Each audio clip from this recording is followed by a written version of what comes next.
Assalamualaikum warahmatullahi wabarakatuh. Perkenalkan, nama saya Erika Fitrisari. Saya dari Fakultas Pertanian jurusan Agribisnis. Sedangkan NPM 2114131017.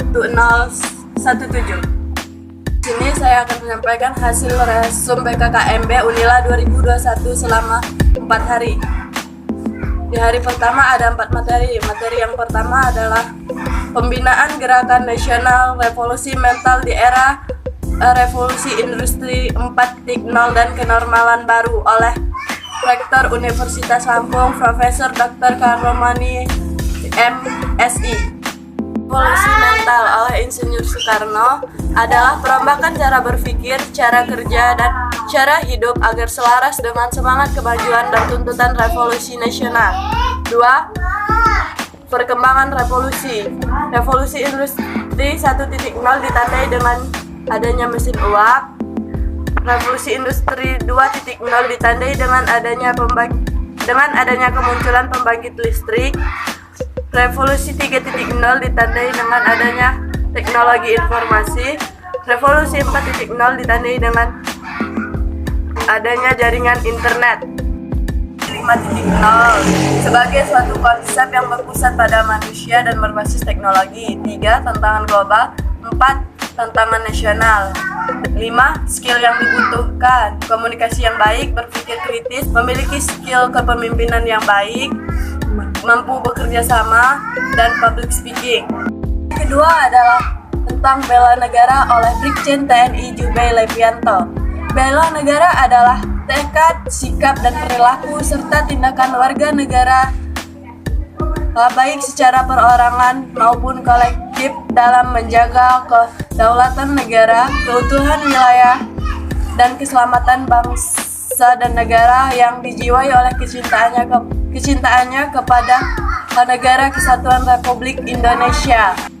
Materi ketiga adalah tentang bahaya intoleransi, radikalisme, dan terorisme oleh Dr. Boy Rapli Amar MH. Tahun 2020, Global Index mengeluarkan hasil survei yang menjelaskan bahwa Indonesia berada pada peringkat ke-37 pada kategori negara yang terdampak terorisme. Materi keempat tentang etika bermedia sosial oleh Yosi Mokalu. 5. Etika bermedia sosial. 1. Harus memilih dan membaca ulang sebelum memposting. 2. Bersikap kritis dan mau berpikir sebelum sharing konten. 3. Mengapresiasi karya orang yang kita pakai. 4. Memperhatikan gaya bicara.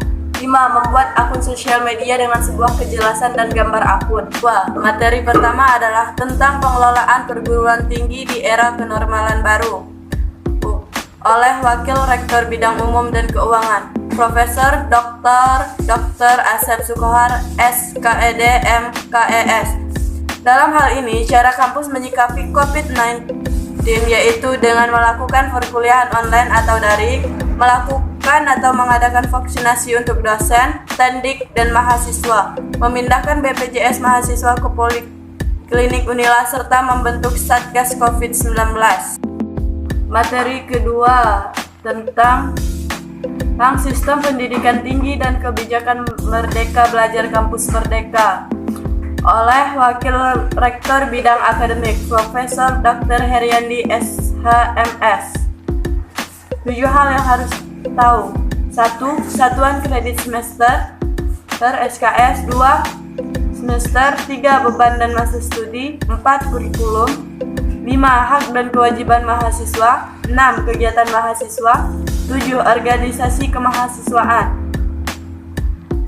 Contoh kegiatan pembelajaran kampus Merdeka. 1. Pertukaran pelajar. 2. Magang atau praktik kerja.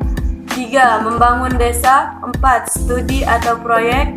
5. Kegiatan wirausaha. 6. Proyek kemanusiaan.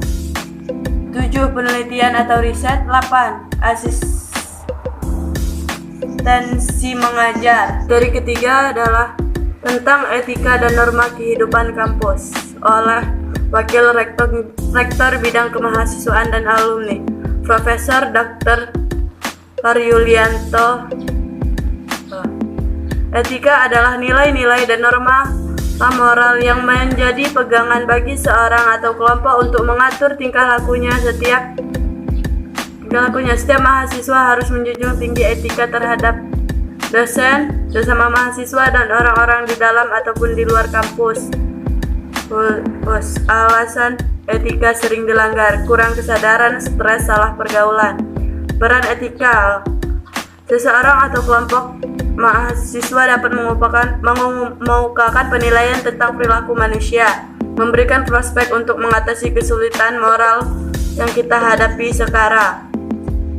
Materi keempat, oleh Wakil Rektor Bidang Perencanaan Kerjasama dan TIK Profesor Insinyur Suharso S. SI PhD tentang kerjasama internasional dalam mewujudkan World Class University. Strategi kerjasama UNILA menjalin kemitraan dengan PT Dunia, mendorong dosen untuk studi lanjut ke PT Top 100, akreditasi internasional, program studi, dan lain-lain.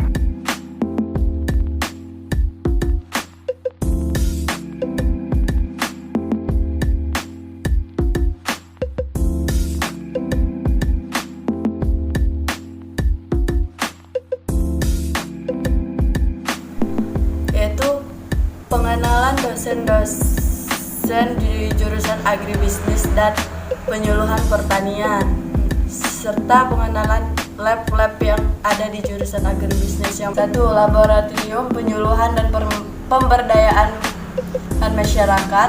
Dua, laboratorium manajemen usaha dan sumber daya keluarga.